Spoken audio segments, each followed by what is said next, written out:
সরকার তো এটা ফ্রি দেয়, রাইট বললাম ফ্রি বিষ, ফ্রি বিষ আরো হ্যাঁ বিষ সব বুঝাই দিচ্ছি, Poison. পয়জন খালি এই এটা পড়ছি, এটা কমন আসবে, এই তুমি এ প্লাস এই হ্যাঁ।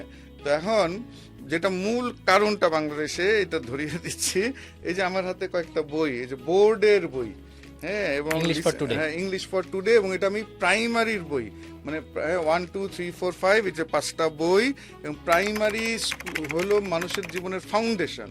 একটা হাই রাইজ বিল্ডিং যে 10তলা 20তলা হোক, ফাউন্ডেশন কিন্তু একটাই।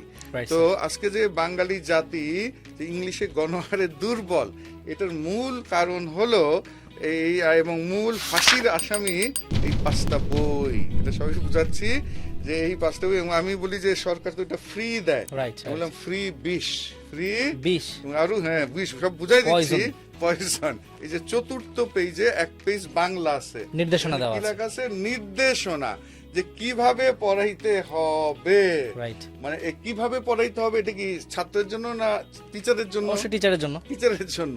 তো টিচারের মানে পুরা 105 পেজ 10 পেজ পুরাটা ইংলিশ, খালি এক আচ্ছা। পেজ বাংলা বাংলা।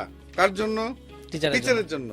তাহলে এটা তো ইংলিশে দিল না, কেন দিল না? যদি এটা ইংলিশে দিত, তাহলে টিচার বুঝতো না। টেকনাফ থেকে তেতুনিয়া লক্ষ লক্ষ প্রাইমারি টিচার যারা honours pass, master pass, minimum matric pass বা ইন্টার পাস, উনি এই এক পেজ ইংলিশে অর্থই বুঝতেন বুঝতো না। না যে রাইট তাহলে আমি একটা সরকারি স্কুলের টিচার, আমি এক পেজই বুঝি না, আমাকে ওই জন্য ইংলিশ করে মানে বাংলা করে দিছে, তাহলে আমার বাচ্চারা, আমার ছাত্রছাত্রীরা কেমনে বুঝবে?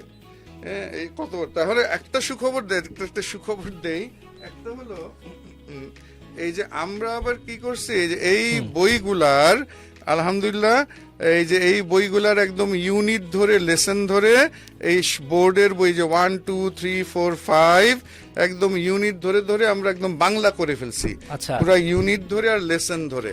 এবং ইতিমধ্যে বহু হেডমিস্ট্রেস, মানে প্রাইমারি স্কুলে তো ওই ফিমেল টিচার বেশি 70%, যত হেডমিস্ট্রেস, হেডমাস্টার আর ইংলিশ মানে ওই প্রাইমারি টিচাররা যারাই এগুলো দেখছেন আমাদের জন্য খুব দোয়া করছেন, আচ্ছা। আমাদের বিপদ থেকে উদ্ধার করলেন। স্যার একটা পেজ একটু দেখাই দেন হ্যাঁ, please।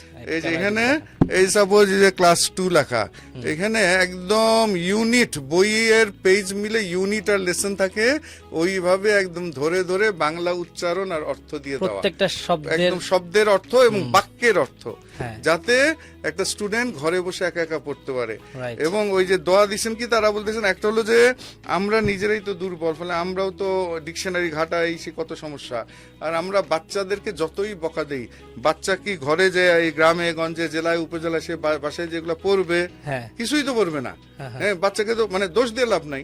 তার আলহামদুলিল্লাহ এই বইগুলি আপনারা করাতে আমরা বাচ্চাদেরকে বলে দিব, তারাও যাতে এই বইগুলি সংগ্রহ করে পড়ে, হ্যাঁ, যে এই বইগুলি বাংলা। এবং ওই আমি আরেকটা জিনিস ধরাই দেই, যে ওই মানে সাপোজ, এবং আমাদের যে উদ্ভাবন, যে এই জন্য আমি আল্লাহর কাছে কৃতজ্ঞ সবচেয়ে বড়, যে ইংলিশ শেখাটাকে আমরা একদম বাংলার মতো সহজ করে ফেলছি। আচ্ছা, তাহলে এই বইগুলো যদি কেউ খুব সহজে কিনতে চায়, যারা এখন হ্যাঁ, পডকাস্ট দেখছেন বা হ্যাঁ, জানছেন, হ্যাঁ, সেটা উপায়টা কি? হ্যাঁ, এটা অনলাইনে আমাদের saifusbooks.com এ অর্ডার দিতে পারবে। ওটার নাম্বারটা হলো এমনিতে 01713 43 20 50। এই নাম্বারে অর্ডার, এই নাম্বারে যোগাযোগ, আর অনলাইনে যে saifusbooks.com এ গেলেই হবে, বা এই নাম্বারেও যোগাযোগ করলে অর্ডার দিতে পারবে, 01713 432050। অর্ডার করতে ভিজিট করুন www.cyphersbooks.com। প্রয়োজনে ইনবক্স করুন অথবা কল করুন 01713 432050।